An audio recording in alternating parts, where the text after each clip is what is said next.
Ito ang inyong lingkod na nagbabalik upang magbigay ng mga balitang walang bias at pawang katotohanan lamang. Ito ang Bayang Pinas. Ang isyong ito ay naging usap-usapan sa buong bansa at iba't ibang social media platforms. Isang matinding pasabog ang nilabas ni dating Senador Ping Lacson kung saan kanyang ibinunyag ang umano'y malawakang katiwalian sa Kongreso, partikular na ang mga paggamit ng confidential funds.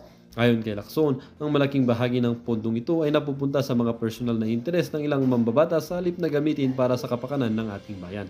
Sa isang pahayag, nilantad ni Lacson ang detalyadong listahan ng mga transaksyong may kaugnayan sa confidential funds na ayon sa kanya ay nagkakahalaga ng daan-daang milyong piso. Dagdag pa niya, ang sistematikong pangungurakot na ito ay tila matagal nang nangyayari ngunit nananatiling lihim dahil sa kawalan ng transparency at accountability sa paggamit ng pondo. Ang pangbubunyag na ito ay agad na nagdulot ng pagkabahala at galit sa publiko na ngayon ay nananawagan ng masusing investigasyon. Marami ang nagtataka kung paano magiging posible ang ganitong kalaking anomalya nang walang napapansin mula sa mga ehensya ng gobyerno na dapat nagbabantay sa tamang paggamit ng pondo.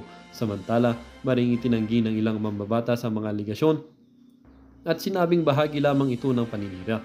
Gayunpaman, nanindigan si Lacson na ang kanyang mga impormasyon ay mula sa maasahang source at handa siyang tumulong sa anumang investigasyong isasagawa. Sa harap ng kontrobersya, inaasahang lalakas ang panawagan para sa audit ng confidential funds at reforma sa pamamahala ng pondo sa Kongreso. Ang tanong ngayon ng sambayanan, may mananagot ba o mananatiling na lamang itong isang pangbabanta ng katiwalian na walang katarungan? Well, para nga sa kabuang detalye at impormasyon ay panoorin na lamang natin ang buong video at salamat na rin sa ating mga solid viewers sa walang sawang pagsuporta. At kung bago ka pa lamang sa ating channel ay syempre huwag kakalimutang mag-subscribe, pindutin ang notification bell at piliin na rin ang all upang lagi kang maging updated sa mga balitang bago, totoo at walang bias dito sa channel ng Bayan ang Bayang Pinas. Huwag din pong kakalimutan mag-iwan ng like at i-share ang ating mga videos.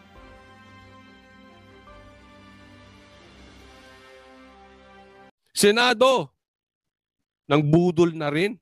Amy Marcos, ginaya ang kapatid na BBM. Budol-budol talaga ang Marcos. Yan. Ha, ito magkapatid na budol-budol. Ito si Amy, budol-budol din. O, pakinggan natin.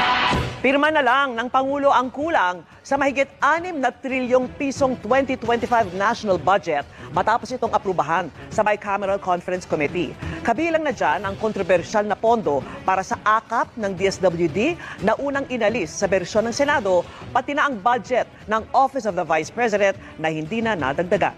Nakatutok si Mav Gonzalez.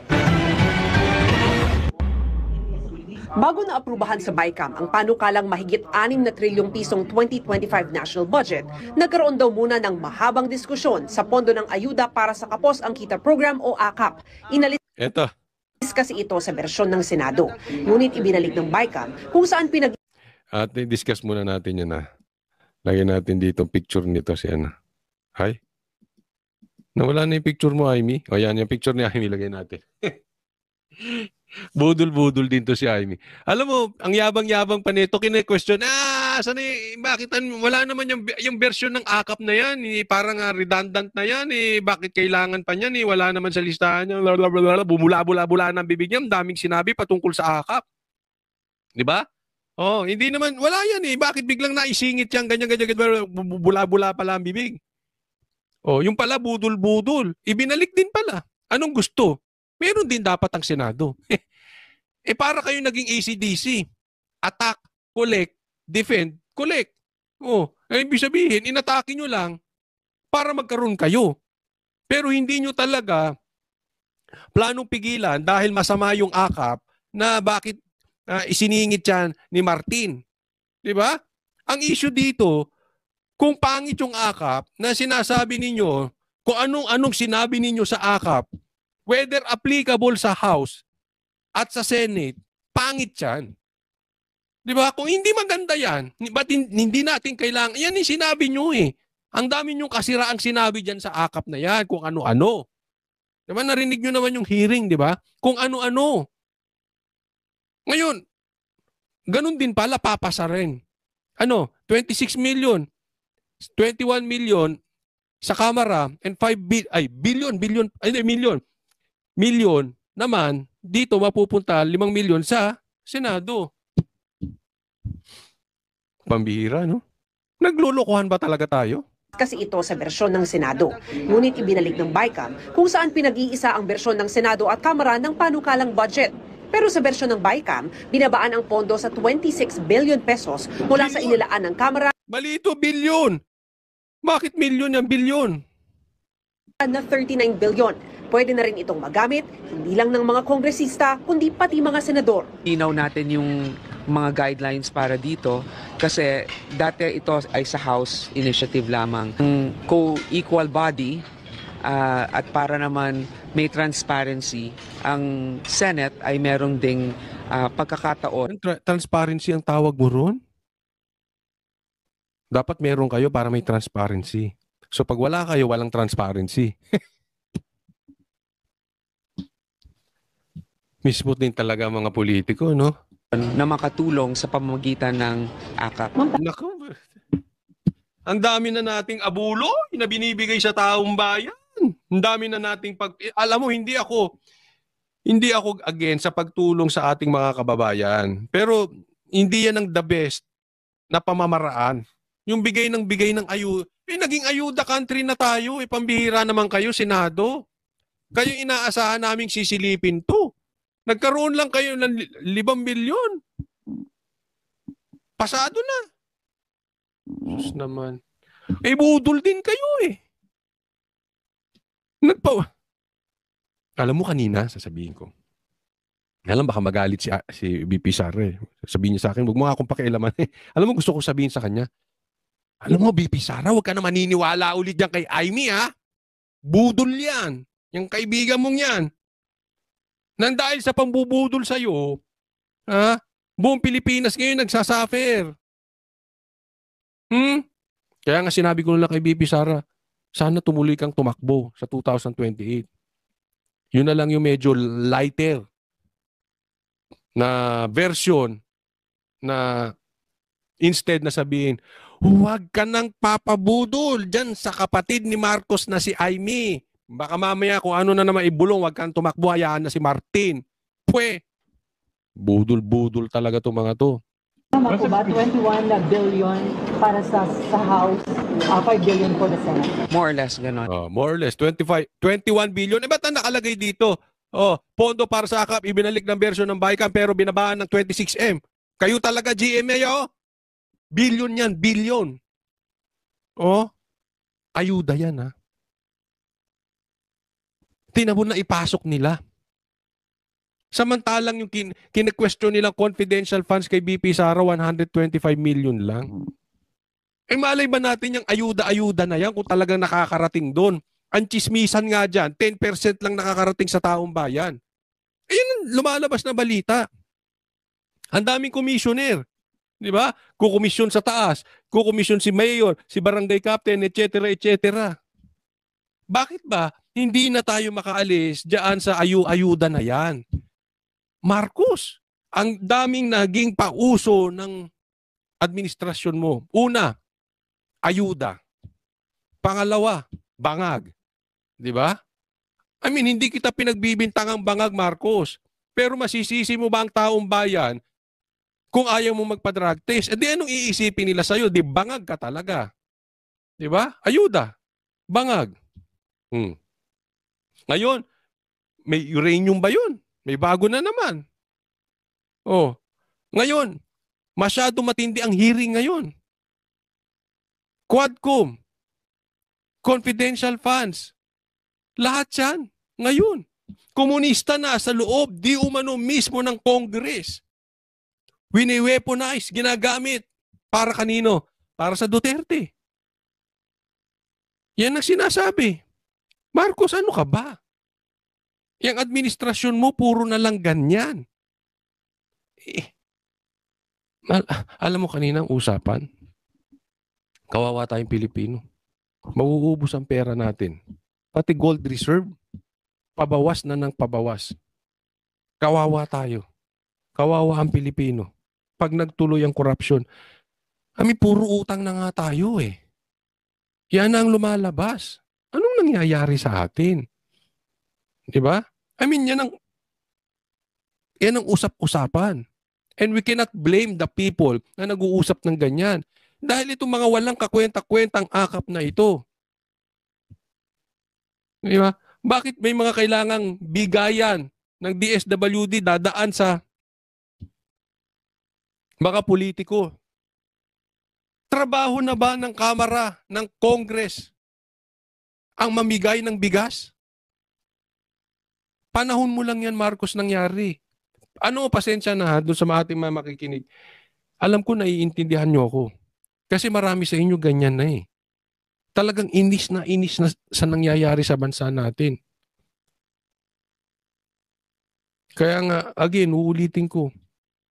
Yung sinabi ko kay BP Sara, we cannot afford anymore. Kailangan ka nang tumakbo. We need you, BP Sara. Grabe to. Kita mo, instead na pumalag yung mga ibang congressman na bakit na yung mga komunista di umano ay nasa loob. Tingnan mo yung iba, tahimik. Yang nangyayari sa ayuda, anong nangyari? Kinunsinti pa ng Senado. Mga politiko tahimik. Sino na lang talaga nagsasalita laban sa mga yan? Si Inday. Si BP Sara. Yung iba, busal na rin ang bibig. Nakakainis. Di wala din kwenta yung pinag-usap-usapan nyo dyan sa Senado. Nakala ko, kala ng taong bayan, aalisin nyo yung akap na yan. Kukuha lang pala kayo ng 5 bilyon. Pwe. We can have arrangements now with the Senate. We're looking forward to that. Ito dahil sa pangarap mo, nagugulo buong Pilipinas. Hindi totoo. Saka nakakita convicted siya pang nagpapakulong. Dahil sa pangarap mo, tapatin na natin, dahil sa pangarap mo na hindi mo kayang labanan ng patas na laban si BP Sara. We were supported by the Senate. Nasa 21 billion ang akap ang para sa mga kongresista habang 5 billion ang para sa mga senador. Pero giit ni Poe, depende pa rin ito sa pangangailangan ng nasasakupan ng mambabatas at nasa ilalim ito ng pondo ng DSWD. Nanatili naman sa 7... Kaya nga, nasa DSWD na nga. Bakit gusto nyo pang dumaan sa Congress? Bakit gusto nyo pang dumaan sa inyo? Hindi nga maintindihan eh. Ang dami na nating mga abu-abuloy. 133 million pesos ang pondo ng Office of the Vice President. Dahil hanggang sa huli, wala na raw formal o informal request ang OVP na dagdagan ng pondo nila. Lahat tinan mo, lahat na dagdagan. Tapos Office of the Vice President na bawasan. Oh, dahil wala raw request si BP Sara. Kahit naman mag-request ginigisa lang. Meron namang pagkakataon yung Office of the Vice President na tumulong pa rin. Meron silang social services allotment na 600 million na pwede nilang gamitin para dyan. Hindi naman sila nawalan, capacitated pa rin sila. Inalis din ng BICAM ang 74 billion peso subsidy para sa PhilHealth sa 2025. Ngayong taon kasi, naging kontrobersyal ang paglilipat ng PhilHealth ng sobrang pondo nila sa National Treasury. Tiniyak naman ni Poe na tinaasan ang pondo ng mahahalagang ahensya, partikular sa social protection. Lahat ng daming tinaasan. Yan nga masakit eh. Tinaasan nyo tapos Office of the Vice President. Tinapyasan. Yan ba ay patas? Yeah? Oh. But anyway, alam mo sa totoo, no? Kami ay masaya dahil nakita namin si BP Sara na we are looking forward to a better administration. And nakikita namin na lalaban si BP Sara, no? I mean, hindi po kami nagtatawag dito. Baka sabihin nyo na naman, rebellion, sedition, terrorism, kung ano-ano na namang title ang sasabihin nyo sa amin. Ano sasabihin nyo kay BP Sara? Hindi yun. Ang ibig sabihin ng lalaban na hindi basta-basta kami nagpapapi. Hindi yung magte-terrorism. Huwag nga kayong corny. Huwag nga kayong nagbobobobobohan, kayong mga nasa administrasyon. Di ba? Kasi ganyan ang gagawin nyo. Hindi. Ang ibig sabihin lang, si BP Sara, hindi takot sa inyo. Yun lang yun. Hindi porket hindi siya takot, terorista na. Wag bobo, ha? Please lang, wag bobo. Oh, ito, ha? Pakinggan nyo agad, intro pa lang ng media, ganito na. Pakinggan nyo, intro pa lang ha. Oh. Inuna muna ni Vice President Sara Duterte ang pumarti kaysa dumalo sa sabina ng NBI. Yun. Ha? Grabe talaga ang media, no? Di sakyan na lang natin. Yan ang gusto nyo eh. Yan ang gusto nyong tawagin eh. Di ba? Yan ang gusto nyong spin. Yan ang gusto nyong propaganda kay Sara.